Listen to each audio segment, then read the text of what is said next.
Yang perlu difahami barakallahu fikum ketika dalam Al-Quran atau dalam Sunnah atau keterangan-keterangan salaf yang mengkafirkan secara mutlak atau mengkafirkan secara khusus, bukan berarti person-personnya atau orang-orang yang masuk di dalam sekte yang dikafirkan tadi divonis kafir.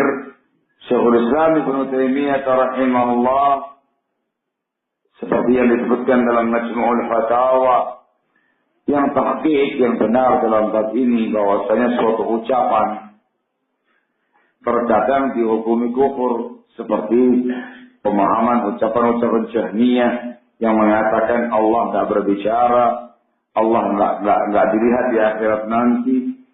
Tapi terkadang tersamarkan atau sebagian pihak itu merupakan kekufuran, maka boleh kita mengkufurkan secara mutlak. Sebagaimana ucapan salaf, barang siapa yang berkata Al-Quran adalah makhluk maka dia kafir. Barang siapa yang mengatakan Allah nggak dilihat di yaumul qiyamah adalah kafir. Boleh. Tetapi tidak boleh mengkafirkan person tertentu hingga tegak hujjah atasnya. Ini yang perlu dipahami baik-baik. Sehingga menurut pemahaman Ahlussunnah wal Jamaah, takfirul mutlak, mengkafirkan secara mutlak, atau takfirul khas, mengkafirkan secara khusus, bukan berarti mengkafirkan person-person pelakunya. Sehingga ada bedanya antara takfirul khas, takfirul mutlak dengan poin yang ketiga, at-takfirul muayyan. Takfirul muayyan mengkafirkan orang tertentu, menvonis seseorang tertentu dengan hukum kafir, itu beda. Inilah yang membedakan antara Ahlussunnah wal Jamaah dengan Jama'atut Takfir. Kalau mereka tidak membedakan, sementara Ahlussunnah membedakan dengan Nasul Qur'ani wa Sunnah dan pemahaman salaful ummah. Adapun takfirul muayyan, ini yang ketiga, mengkafirkan seseorang secara langsung, menvonis orang kafir, fulan kafir, fulan kafir, allan kafir, langsung vonis. Di sini barakallahu fikum, Ahlussunnah wal Jamaah tidak bermudah-mudah dalam bab ini. Dikarenakan hadisnya Rasul yang telah kita baca tadi, ayyum mamri'in qala li akhihi ya kafir fa in kana kama qala wa illa raja'at alaih. Siapapun orangnya yang mengatakan kepada saudaranya wahai kafir, kalau betul apa yang dia ucapkan maka benar, tapi kalau tidak akan kembali kepada yang menuduh. Sehingga Ahlussunnah menetapkan adanya persyaratan-persyaratan syurutut takfir wa intifa'ul mawani', persyaratan-persyaratan orang itu dikatakan kafir dan harus hilang faktor-faktor penghalangnya. Kalau terpenuhi semuanya, baru ada pembahasan takfirul muayyan. Adapun persyaratan takfir, adapun persyaratan takfir yang disebutkan oleh para ulama. Yang pertama ialah ayyakuna balighan aqila, orangnya balik, berakal, sehat. Para ulama berhujjah dengan hadisnya Rasulullah SAW, rufi'al qalamu an thalath, as-sabi hatta yablugh, wa 'anil naimi hatta yastayqidh, wa 'anil majnuni hatta yufiq. Pena takfir diangkat, pena diangkat dari 3 orang, anak kecil hingga balik, orang tidur hingga bangun, orang gila hingga sadar. Ini dengan kesepakatan para ulama. Kalau terjadi ucapan-ucapan, perbuatan-perbuatan kufur, tapi pelakunya orang majnun, gak dibahas oleh para ulama.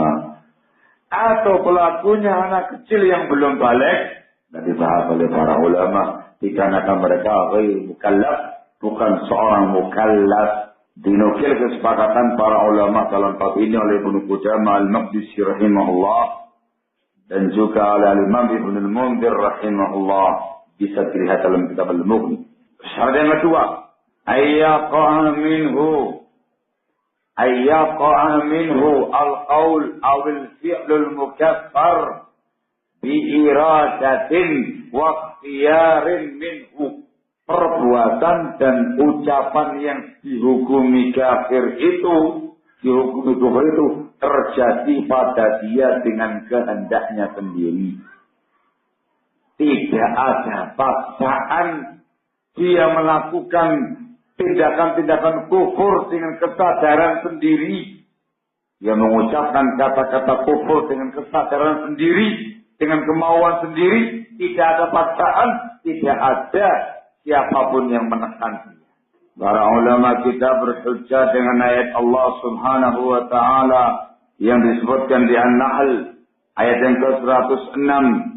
Allah Subhanahu wa taala berfirman, "Man kafara billahi ba'da imanihi illa man ukriha wa qalbuhu mutma'innun bil iman, walakin man syaraha bil kufri sadra fa'alaihim ghadabun min Allah wa lahum 'adzabun 'adzim." Barang siapa yang kufur kepada Allah setelah keimanannya, kecuali seseorang yang dipaksa dalam keadaan hatinya penuh dengan keimanan, itu tidak dosa, tidak kafir. Tetapi yang kafir itu seseorang yang lapang dadanya melaksanakan kekufuran tadi, maka atas mereka murka dari Allah dan bagi mereka azab yang agung, yang besar. Dari sini diambil ketentuan tadi. Dia mengucapkan, melakukan tindakan-tindakan kekufuran dengan kehendak sendiri, dengan kemauan pribadi, tidak ada paksaan sama sekali. Ketentuan yang berikutnya, alla yakuna muta'awwila. Dia bukan seseorang yang mentakwil. Entah mentakwil sebuah ayat dengan pemahaman yang salah, atau mentakwil sebuah hadis dengan pemahaman yang salah, atau mentakwil tindakan yang kufur dianggap bukan kufur.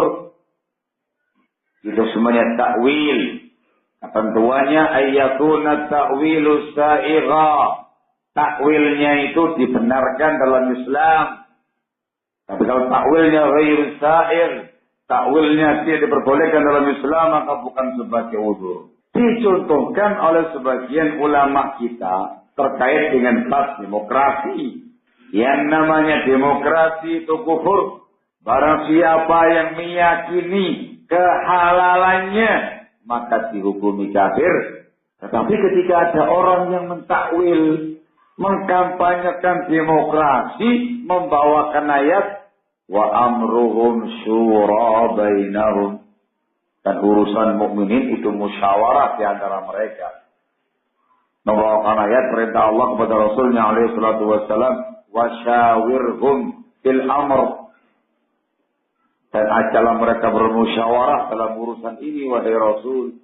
Demokrasi dimaknakan dengan musyawarah oleh mereka. Musyawarah dimanakan demokrasi oleh mereka. Itu namanya takwil. Yang semacam ini tidak bisa kita mengkafirkan pelakunya dikarenakan dia muta'awwil. Kalau seandainya bukan karena takwil, niscaya mereka semua dikufurkan.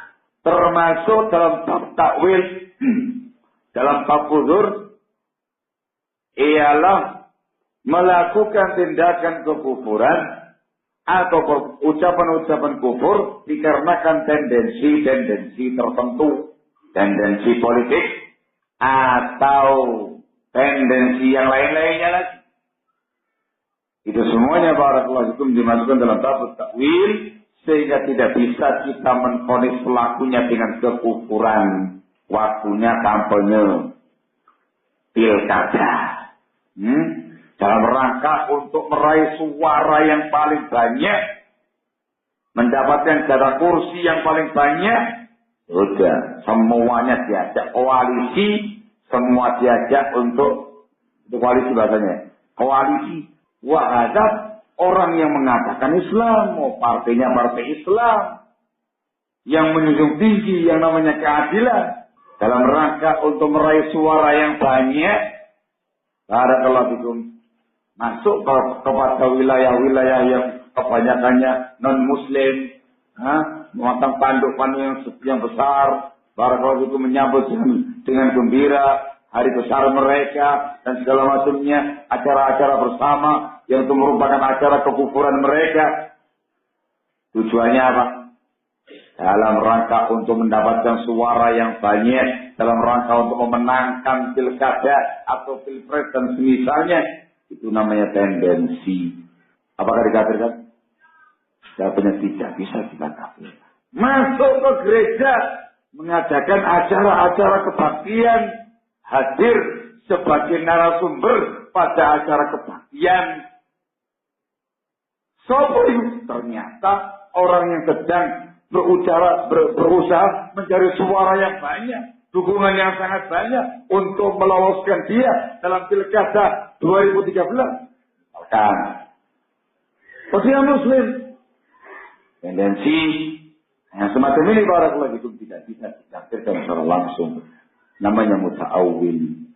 Sebagian ulama kita menyebutkan persyaratan yang berikutnya, anta belughahu fi dzalikal hujjah, sampai kepada dia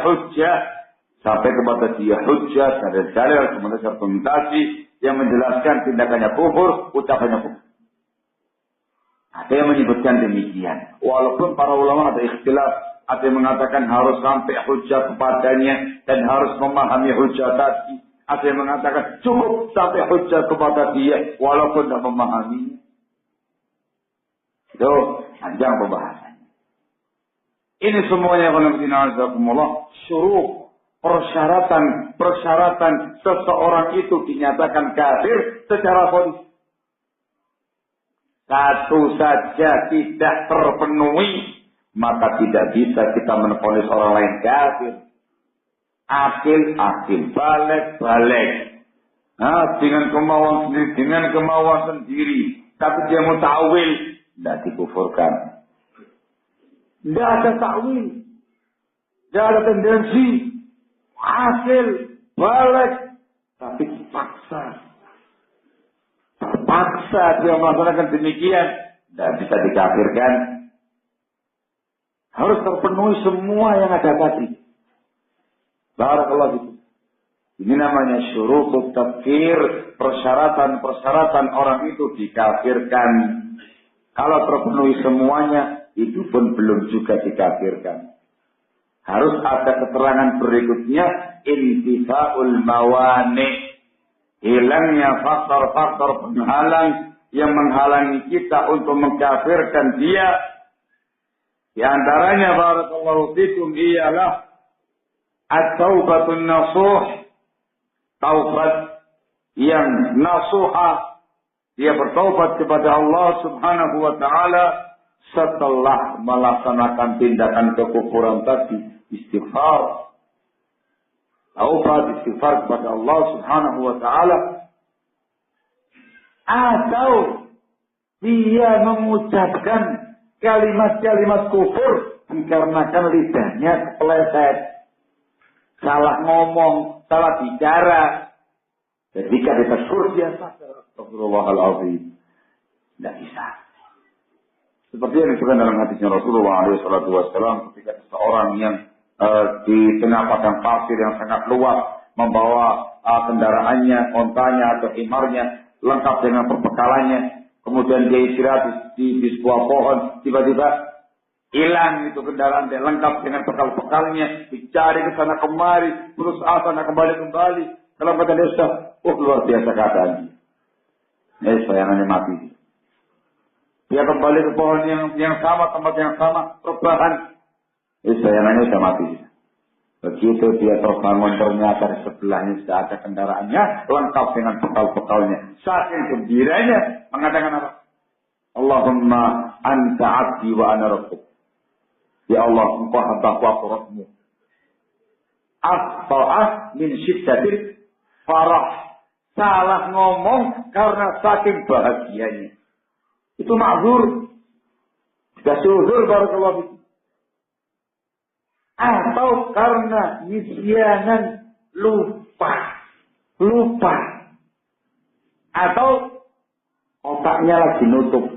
Dikarenakan emosi yang meluap-luap, amarah yang luar biasa, sehingga dia gelap hati, gelap pikiran, gelap mata, mengucapkan kata-kata kufur atau melaksanakan tindakan-tindakan kufur. Tahu dari mana? Begitu kamu tegur dia, itu mengatakan begini.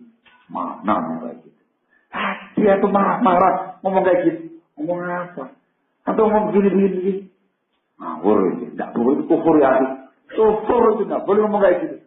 Kata dia tuh, mana ngomong kayak gitu? Menunjukkan apa? Dia semuanya adalah mawani takfir, penghalang-penghalang untuk mengkafirkan orang lain. Sebagian ulama menyebutkan al-jahl, dikarenakan dia jahil, tidak mengetahui hukumnya, tidak tahu kalau ucapan itu ucapan kufur, tidak tahu perbuatan itu perbuatan kufur. Dikasih udzur dengan kejahilannya, walaupun ada perincian panjang. Jahil yang mana yang dikasih udzur? Zat yang orang yang sangat jahil, tidak mengerti hukum sama sekali, tidak pernah mendengar dakwah sama sekali.